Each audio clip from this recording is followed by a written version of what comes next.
कैसे हैं आप सब लोग। आशा करता हूं कि आप अच्छे होंगे। I am Naveen, welcome to my YouTube channel basic maths and tips. और इस वीडियो में मैं करने वाला हूं class 8th NCERT book exercise 2.4 question number 8, 9 and 10। तो चलिए स्टार्ट करते हैं।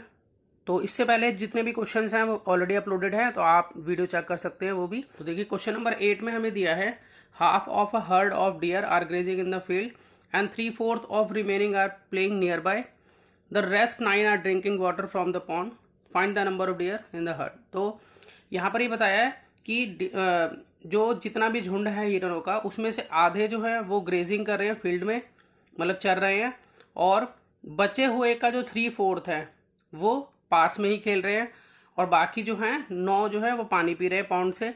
तो हमें ये बताना है कि कितने नंबर ऑफ डियर जो है उस झुंड में है, हमें ये निकालना है। तो हम क्या करेंगे, सबसे पहले नंबर ऑफ डियर को x मान लेते हैं यहाँ पर। देखिए सबसे पहले मैं लिख लेता हूँ यहाँ पर कि let the number of deer in herd be x।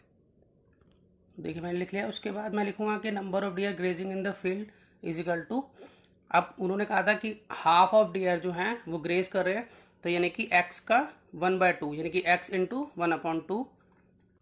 तो देखिए ऐसे लिखा जाएगा इसको, और जब हम इसको मल्टीप्लाई करा लेंगे x के नीचे कुछ नहीं तो 1 है, तो x1 जा x और 1 2 जा 2, तो x/2 जो है वो ग्रेज कर रहे हैं फील्ड में। उसके बाद हमें बताया गया था कि जो भी बचेंगे उसका 3/4 जो है वो नियर बाय खेल रहे हैं, पास में ही खेल रहे हैं। यानी कि देखिए मैंने लिख लिया कि number of dear playing near by, तो इसमें क्या है कि जो भी बचे हैं, अब देखिए टोटल x थे, x में से जो डियर ग्रेज कर रहे थे वो x/2 थे, ठीक है। तो अब इसमें से इसको लेस करेंगे तो आएगा हमारे पास रिमेनिंग। तो रिमेनिंग का 3/4 मतलब यहाँ पर 3/4 से मल्टीप्लाई कराएंगे। तो यहाँ पर इसको अगर हम देखें एलसीएम लेके सॉल्व कर लेते हैं। 1 और 2 का एलसीएम 2, 1 की टेबल में 2 आएगा 2 पे, तो 2 को ऊपर से मल्टीप्लाई करेंगे यहाँ 2x x। उसके बाद 2 की टेबल में 2 जो है 1 पे आएगा, 1 को ऊपर से मल्टीप्लाई करेंगे 1 इंटू x x, यहाँ 3/4 यानी कि 2x में से x गया x/2 इंटू में 3/4।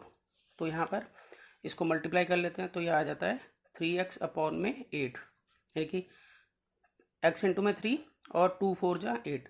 तो इसका मतलब ये है कि जो number of dear playing near by है वो जो है 3x/8 के इक्वल है। और हमें क्वेश्चन में ये भी बताया गया है कि number of dear drinking water जो है वो 9 के इक्वल है। तो हम अब इक्वेशन को बना लेते हैं। पहले मैं लिख लेता हूँ कि कितने नंबर ऑफ डियर जो हैं वो पानी पी रहे हैं। तो मैंने ये लिख लिया है, अब मैं इक्वेशन बनाऊँगा।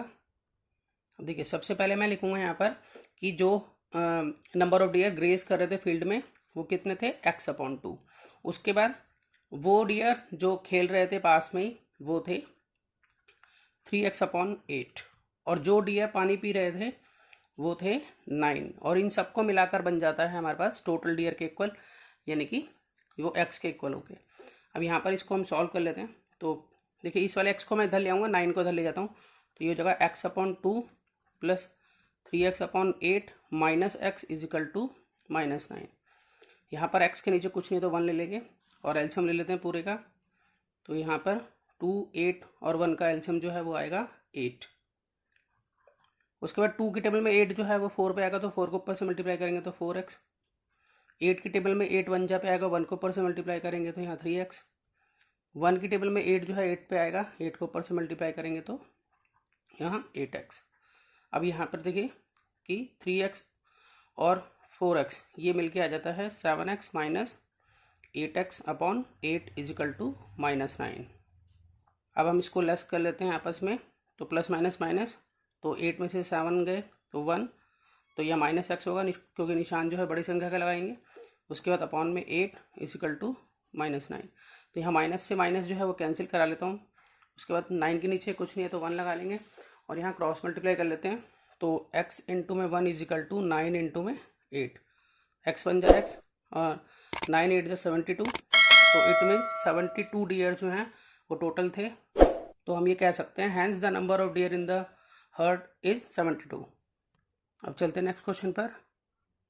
अब देखिए क्वेश्चन नंबर 9 में हमें दिया है a grand father is 10 times older than his grand daughter, he also 54 years older than her, find there present ages. तो यहाँ पर ग्रैंड फादर जो हैं वो ग्रैंड डॉटर के 10 टाइम्स हैं, ठीक है, और वो 54 ईयर ओल्डर भी है, मतलब वो 54 ईयर बड़े भी हैं। तो हमें प्रेजेंट एज निकालनी है ग्रैंडफादर और ग्रैंड डॉटर की। तो यहाँ पर देखिए सबसे पहले मुझे क्या चीज़ नहीं पता, मुझे ग्रैंडफादर की एज तो पता है कि वो 10 टाइम्स ओल्डर हैं, ठीक है। ग्रैंड डॉटर की एज नहीं पता, तो ग्रैंड डॉटर को हम क्या मान लेंगे, एक्स मान लेंगे यहाँ पर। तो देखिए मैंने यहाँ लिख लिया है, let the age of granddaughter be x year. अब ग्रैंडफादर जो है वो 10 टाइम्स हैं, तो इसलिए ग्रैंडफादर की एज जो होगी वो होगी 10x। इसके अलावा हमें क्वेश्चन में ये भी दिया था कि वो 54 ईयर ओल्डर हैं ग्रैंड डॉटर से, तो इसका मतलब ये है कि उनकी एज 10x है और ग्रैंड डॉटर की एज जो है वो x है, तो उन दोनों के बीच में एज का जो डिफरेंस होगा वो 54 ईयर के बराबर होगा। तो इसी का यूज़ करेंगे हम इक्वेशन बनाने के लिए। तो हम ये कह सकते हैं कि according to question 10x minus x जो है वो 54 ईयर के इक्वल होगा। क्यों होगा, जैसा कि मैंने आपको बताया कि उन दोनों की एज में जो डिफरेंस है वो 54 ईयर है। तो जैसा कि उनकी एज मैंने यहाँ लिखी हुई है, ग्रैंड डॉटर की x है, ग्रैंडफादर की 10x है, तो मतलब 10x माइनस एक्स करेंगे तो 54 के इक्वल आएगा। तो मैं यहाँ लिख लेता हूँ कि according to question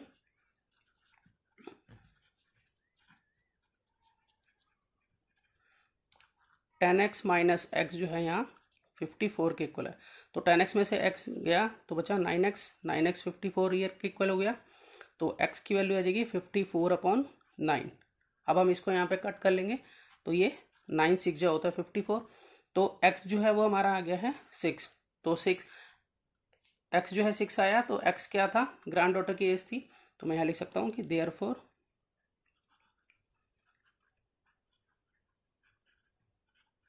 grand daughter की एज जो है वो क्या होगी, जो कि x थी, यानी कि 6 ईयर होगी। उसके बाद ग्रैंडफादर की एज क्या होगी, ग्रैंडफादर जो थे उनके 10 टाइम्स थे, तो इसलिए यहाँ लिख लेता हूँ मैं, grandfather age is equal to, यहाँ 10x था तो 10 इंटू में 6, तो 10 इंटू में 6 यानी कि 60 ईयर जो है वो ग्रैंडफादर की एज हो जाएगी। बहुत इजी क्वेश्चन था। तो चलते हैं नेक्स्ट क्वेश्चन पर।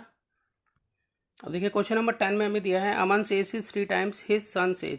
अमन की जो एज है वो 3 गुना है उसके बेटे की एज की। 10 ईयर्स एगो मतलब 10 साल पहले, he was 5 times his son's age, मतलब कि 10 साल पहले वो 5 गुना था अपने बेटे की एज का। फाइंड देयर प्रेजेंट एजेस, तो प्रेजेंट एज निकालनी है दोनों की हमें यहाँ पर। तो देखिए क्वेश्चन में पढ़कर जैसा कि मुझे पता लग रहा है कि यहाँ पर अमन की एज के बारे में तो मुझे पता है कि वो 3 टाइम्स है, लेकिन सन की एज के बारे में उसके बिल्कुल भी नहीं पता। तो मैं जो प्रेजेंट एज है सन की उसे एक्स मान लूँगा, और जो अमन की एज है वो क्या हो जाएगी, 3 टाइम्स है तो इसलिए 3x हो जाएगी। तो पहले मैं ये लिख लेता हूँ कि अमन की एज जो है वो 3x है और यहाँ पर, और सन की एज जो है वो x है। तो देखिए मैंने यहाँ लिख लिया है present age of son be x year and the age of his father Aman is 3x year. अब उसके बाद ये कहा था कि 10 ईयर्स एगो क्या हुआ कि वो अपने बेटे का जो है 5 टाइम्स हो जाता है। तो मैं यहाँ लिख लेता हूँ कि 10 ईयर्स एगो, दोनों की एज में से मैं 10 ईयर जो है माइनस कर दूंगा। तो यहाँ पर देखिए बेटे की एज को x माना था, तो सन की एज हो जाएगी यहाँ पर x माइनस 10, और जो अमन की एज है वो हो जाएगी 3x माइनस 10, 10 साल पहले। ठीक है, अब according to question A to Q मैं शॉर्ट फॉर्म में लिख रहा हूँ। अकॉर्डिंग टू क्वेश्चन अब क्या होगा कि एक तरफ मैं लिख देता हूँ बेटे की एज जो कि है x माइनस 10, और एक तरफ फादर की एज यानी कि अमन की एज जो कि 3x माइनस 10। तो जैसा कि उन्होंने कहा था कि 10 साल पहले जो है अपने बेटे की एज का 5 टाइम्स हो जाता है, तो यहाँ पर हम क्या करेंगे, हम अमन को 5 टाइम्स नहीं करेंगे, उसके बेटे को की एज को 5 से मल्टीप्लाई कर देंगे ताकि इक्वेशन जो एक दूसरे के इक्वल आ जाए। क्योंकि यहाँ पर मैंने इक्वल टू का साइन डाला है और दोनों की 10 साल पहले की एज जो है मैंने लिख दी है। तो क्वेश्चन के अकॉर्डिंग वो कह रहे हैं कि वो जो अमन है वो 5 टाइम्स हो जाता है, लेकिन हम बेटे को 5 टाइम्स क्यों करेंगे, क्योंकि हमें इक्वेशन को क्या करना है, इक्वल करना है। तो मैं क्या करूँगा यहाँ पर इसको 5 से यहाँ मल्टीप्लाई कर दूंगा ताकि इक्वेशन जो है एक दूसरे के इक्वल आ जाएगी। तो यहाँ 5 इंटू एक्स हो जाएगा 5x, तो 5 इंटू 10 यहाँ पर 50, 3x माइनस 10, उसके बाद 5x, ये 3x इधर आ जाएगा माइनस में हो जाएगा, इजिकल टू माइनस 10 प्लस 50। अब इसमें से इसको लेस करेंगे तो 2x, यहाँ पर 40, x की वैल्यू निकालने के लिए क्या करेंगे 40/2, तो इस तरह से आ जाता है 20। तो x की वैल्यू जो है मेरे पास आ रही है 20 ईयर्स। तो इसका मतलब ये हुआ कि जो सन्स एज है वो x थी ना हमारी, तो x थी, तो यानी कि बेटे की जो उम्र है वो है 20 ईयर्स, ठीक है। और जो अमन है उसकी एज थी हमारे पास 3x, ठीक है। तो यहाँ पर हम लिख देते हैं अमन्स एज जो थी वो 3x थी, यानी कि 3 इंटू में 20 यानी कि 60 ईयर्स जो है वो अमन की एज हो गई है। तो आशा करता हूँ कि आपको अच्छे से समझ में आया होगा। अगर कोई भी डाउट हो तो आप मुझे कमेंट कर सकते हैं। तो मिलते हैं नेक्स्ट वीडियो में। इस वीडियो में इतना ही। आप प्रैक्टिस करते रहिए, इम्प्रूव कीजिए अपनी मैथ्स। Good bye.